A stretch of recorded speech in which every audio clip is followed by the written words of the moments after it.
Cubbon park metro ನಿಲ್ದಾಣದಲ್ಲಿ ಮತ್ತೆ ಸಮಸ್ಯೆ ಕಾಣಿಸಿಕೊಂಡಿದೆ. ಮೆಟ್ರೋದ ಒಂದು ಬಾಗಿಲು ಮುಚ್ಚದ ಕಾರಣ ಸಮಸ್ಯೆ ಎದುರಾಗಿದೆ.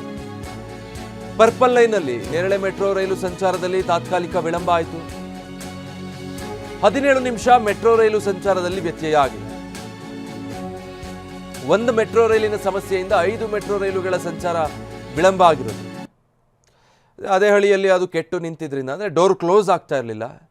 ಇತರೆ ರೈಲುಗಳ ಸಂಚಾರಕ್ಕೂ ಅದು ಅಡ್ಡಿಯಾಗಿತ್ತು. ಸೊ ತ್ವರಿತವಾಗಿ ಆ ಸಮಸ್ಯೆಯನ್ನು ಮೆಟ್ರೋ ಅಧಿಕಾರಿಗಳು ಸರಿಪಡಿಸಿದ್ದಾರೆ. ಸಹಜ ಸ್ಥಿತಿಗೆ ಸದ್ಯ ಈಗ ಅಲ್ಲಿ ಓಡಾಟ ಬಂದಿದೆ ನೇರಳೆ ಮಾರ್ಗದಲ್ಲಿ. ಬಟ್ ತಾತ್ಕಾಲಿಕವಾಗಿ ಪ್ರಯಾಣಿಕರಿಗಂತೂ ಅನಾನುಕೂಲತೆ ಆಗಿತ್ತು. ಇದಕ್ಕೆ BMRCL ಕೂಡ ವಿಷಾದ ವ್ಯಕ್ತಪಡಿಸಿದೆ.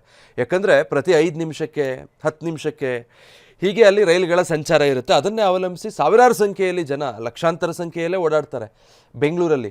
ಪ್ರತಿ ಟ್ರೈನ್ ಕೂಡ ಅಷ್ಟು ಫಿಲ್ ಆಗಿರುತ್ತೆ. ಇನ್ನು ಪೀಕ್ ಅವರ್ಸ್ ಅಂದರೆ ಈ ಡ್ಯೂಟಿ ಮುಗಿದಂಥ ಸಂದರ್ಭ ಅಥವಾ ರಾತ್ರಿ 9 ಗಂಟೆ ಎಲ್ಲ ಕೆಲಸ ಮುಗಿಸಿ ಮನೆಗಳಿಗೆ ಹೋಗೋ ಟೈಮು, ಈ ರೀತಿ ಹೆಚ್ಚಿನ ಜನಸಂಖ್ಯೆ ಇದ್ದಾಗ ಸಮಸ್ಯೆಗಳಾದರೆ ಈ ರೀತಿ ಅನಾನುಕೂಲತೆ ಆಗುತ್ತೆ.